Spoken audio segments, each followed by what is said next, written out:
Welcome back to DK Sports Radio. You're listening to the Miller Lite Q&A podcast. I'm Chris Carter here with Chris Bradford, and we are cracking open your questions, subscribers. Hey, Mr. Bradford, how you doing today? I am doing well, Mr. Carter. We have to use these names because it's an all-Chris show. We got Chris Carter, Chris Bradford, and Chris Benson's on the other side of this booth right now. Your mind should be blown. Church of Greg asks to please rank these Penguins concerns from least to greatest as the playoffs begin shortly. The penalty kill, overall defensive play, and goaltending. Wow, good question by Church of Greg. I kind of see all three things kind of interlinked. I think the Penguins view their defense, whether it's PK, goaltending, or team defense, as all kind of one and the same a little bit, at least in some of the elements in terms of having a defensive conscience and being on the right side of pucks and stuff like that. Mm-hmm. But if I had to rank them 1, 2, and 3, I would have to say the penalty kill, especially in this series against Philadelphia. The Flyers' power play, maybe not as good as it should be. I think they're ranked 15th in the league this year, but they certainly have a lot of talent, especially on the flanks with Claude Giroux and Jacob Voracek. So that's a team that is going to probably put up some goals. So I think that would be my number one concern. Then followed by maybe 2 be Matt Murray. Okay. We saw what the Flyers were able to do to Marc-Andre Fleury in the 2012 series. Yeah, that was rough. Yeah, that was a really rough series for all goalies, but especially for Fleury. I think that was the first time that we had ever really seen that particular goalie become unraveled, and the Flyers have an ability to do that, not just with some of the offensive talent they have, but by some of the, let's just say, extracurriculars that they'll do to try to get into a goaltender's head.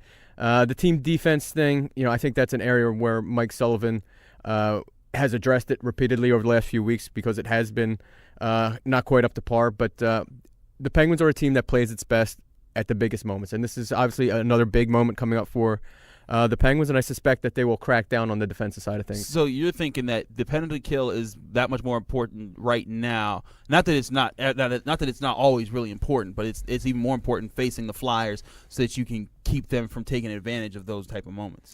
Exactly. I mean, especially in the postseason where there's not a lot of penalties called usually. We'll see what happens. I'm going to be really curious to see what happens with that. But anytime, there's a power play goal, it has the potential, to win a game or change the momentum of a game and possibly change the momentum in a series. Give me some stratagem here. We got the Flyers. They're kind of hot. I think they've got earned a point for all the past 12 games that they've played. Correct. This is a team that's obviously they've caught fire. They earned their way into the playoffs, and now they're facing their rivals who they haven't beaten all season. What's the number one thing the Penguins should be not worried about, but looking to, I guess, establish especially like in these games 1 and 2 to make sure that the Flyers know who they are? Well, obviously, this is going to be I think a critical first 2 games in that series, especially in Pittsburgh. The Flyers didn't have any success against the Penguins this season. Mm-hmm. Obviously went 0-4, but 2 of those losses were in overtime, and they didn't play well at all here. They lost 2 of the games in overtime here in Pittsburgh. So I think obviously it becomes critical for them to at least steal 1 of the games. And I think game 1 would really help them because if they win that first game, that really I think you'll possibly put the Penguins on edge a little bit. Last bump up question to add on to what Church of Greg's going into. We talked about goaltending.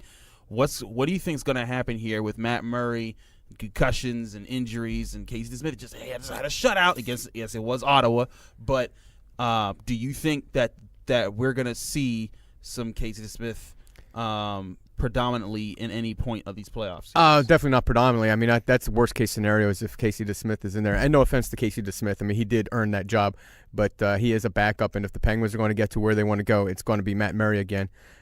He certainly had his issues this regular season. Wasn't quite what he wanted to have, obviously, with 2 injuries, losing his father and having to take substantial time off. Mm-hmm. But, if he is anything like the Matt Murray of the last 2 springs where he's had like a 1.95 goals against average, if he's like that Matt Murray, the Penguins will be in good shape. There you go. We'll be right back to answer more questions here on the Miller Lite Q&A podcast.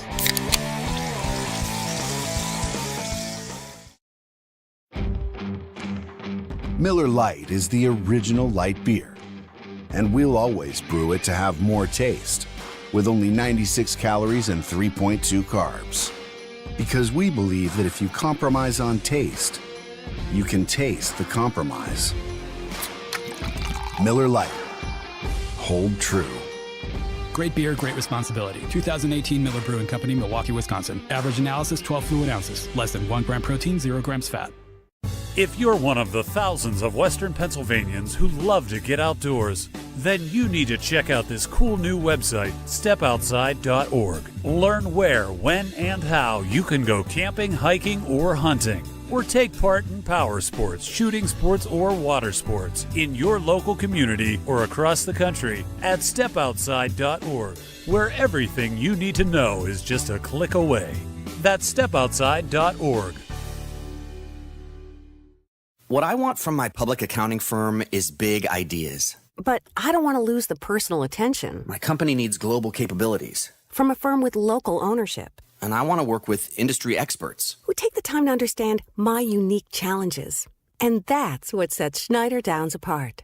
Expertise for the most complex business issues. With the service you need every day. To learn how our big thinking with a personal focus can help your company, visit schneiderdowns.com.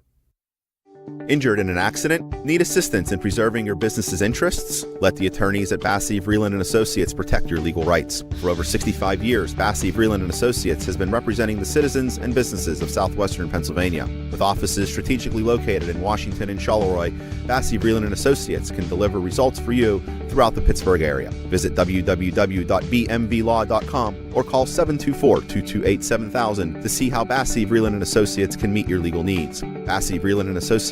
We fight, we care, we win.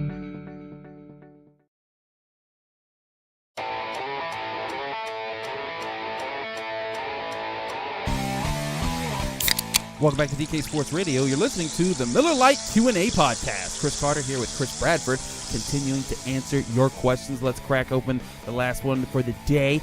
It's going to be from our good buddy Donnie. Donnie asks, I know this is apples and oranges of a question, but if the Penguins win their third straight Stanley Cup, would that equal or surpass the Steelers winning 4 Super Bowls in 6 seasons? I don't know about you, Bradford, but I've heard this question 20,000 times since they won the last cup. I don't know if I'm sick of it. I'm just like, what? Come on. I mean, Donnie, I totally understand your question because you're asking it, but I'm just like, everyone's talking about it. I'm like, man, can't both teams just be great? I tend to agree with you. The more I hear that question, I'm thinking, well, I don't know that there's really a right answer or a wrong answer. Right. 4 and 6 with the Super Bowl, 40 years ago. I think the Super Bowl is a little bit easier to win, but to have done it that many times in such a short span, I mean, that's such a special era in the city's history. I can't imagine anything topping that. It's just like that is the pinnacle of NFL success. When you think about top dynasties, and I know some people, there's some people they try to throw away, like Peter King says, I can never put another 70 Steeler in the Hall of Fame.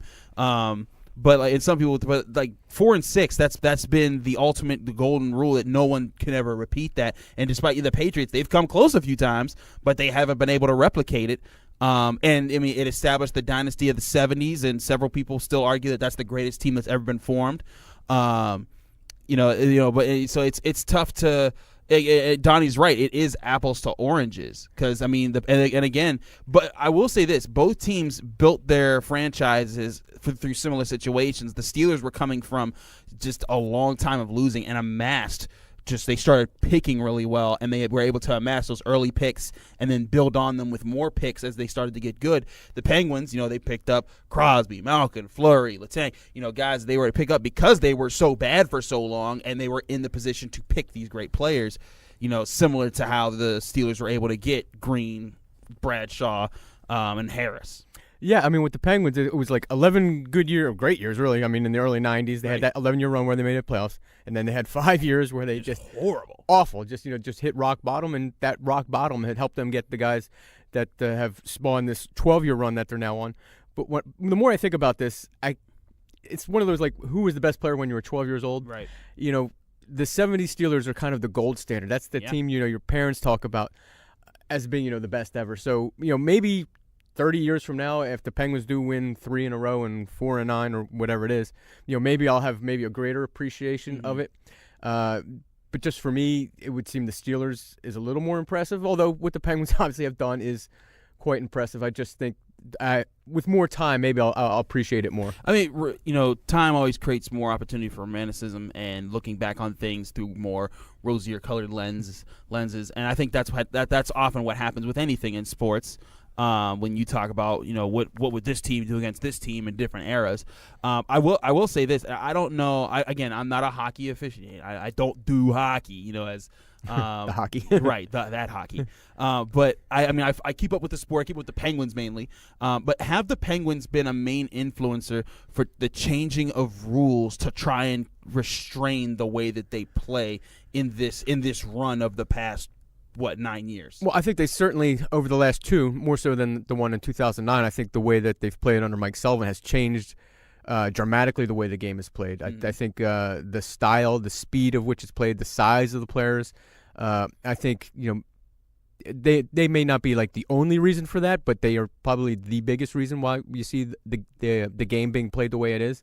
And it's a copycat league, so the Penguins have success with this quick transition game, speed game. Right. Everyone's playing that game. But it's like are like rules being made to slow the. As I'm saying, like official. Like, yeah, I see where you're going with like the Mel Blunt angle. It's the Mel Blunt isms, and Don Shula literally said we did this to stop that defense, and that's where I guess I'm going with that. Is that that's one of the barriers that I use when I compare NFL dynasties. I'm like, what did you do to establish yourself? Yeah, I think if anything, and to the NHL's credit, because that's kind of always been kind of a knuckle dragger Neanderthal league, where they're kind of slow to appreciate offense or get more offense in the game.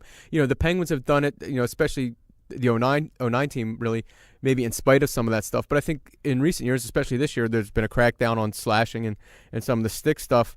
That's helped the Penguins. They had 26.2% conversion rate on the power play. That's a franchise high, one of the best in 30 years.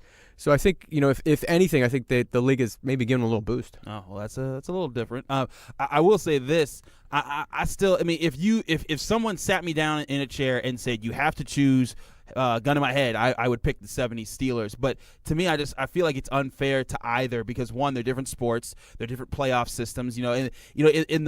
Some can say that it's tougher in the Stanley Cup playoffs because they got to play so many more games, whereas sometimes if you have the best team, you want that situation. And the Penguins, you can benefit that because if the Penguins were like that, they might have lost. If there was a one-and-done situation, they might have lost to the Capitals in some years.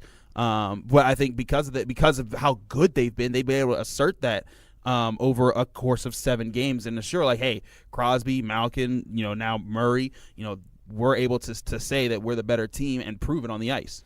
And I think another thing to keep, when we talk about the better players and the better team, what the Penguins have been able to do in an era of free agency, and that's something that the Steelers did not have in the 70s, and we've seen that. I think what makes the New England Patriots thing over the last 17 years, pretty incredible, is that they have been able to do it in free agency. And what the Penguins did is remarkable because they did win back-to-back and 3 in the last 8 in an era of free agency. They've done a tremendous job in keeping the core guys. It's now just 3 guys who are on the 09 team that are still around, but complementing them with players that are younger, cheaper, and faster. Yeah. Again, part of how they've changed the game, I think, in the team building and just how you have to build a team. You have to give credit. People said that the baby Penguins were going to come along with their speed, and they certainly stepped up. And you've seen them their lines get replenished. So I think there's totally credibility there. And Donnie, thank you for the question. It was we could go on for that. We could go on for a long while. Yeah, we'll probably be revisiting this if they win another cup this year. Some people, I've seen John Steigerwald talk about it on Twitter, saying he thinks that he thinks that it would, but then I also said he thinks he wasn't sure because if you talk to John Steigerwald at any point in time, he will bring up the 70 Steelers. It's one of the things that most people in Pittsburgh do. Yeah, well, this thing is like it's like most people at some point you'll be asked about the Immaculate Reception. You remember that? No, I wasn't born yet. There's a reason it's in the airport. It's a reason. It's literally there, and people are like, "What's that?" Well, let me tell you, back in 1972. But we won't get into that because we're out of time here at the Miller Lite Q&A podcast. But hey, Chris, Mr. Bradford, it was good working with you, Mr. Carter. Nice working with you. Same here. I know you're getting ready for the playoffs. Have fun out there, man. Enjoy this high-intensity Philly versus Pittsburgh duel. I'm going to keep cranking out these draft profiles and getting ready with Dale for the NFL draft. And you, good subscribers, get to follow it all, sit back, and relax and enjoy this great content. Again, you've been listening to the Miller Lite Q&A podcast here on DK Sports Radio. Stay tuned. We have a lot more great content coming right your way.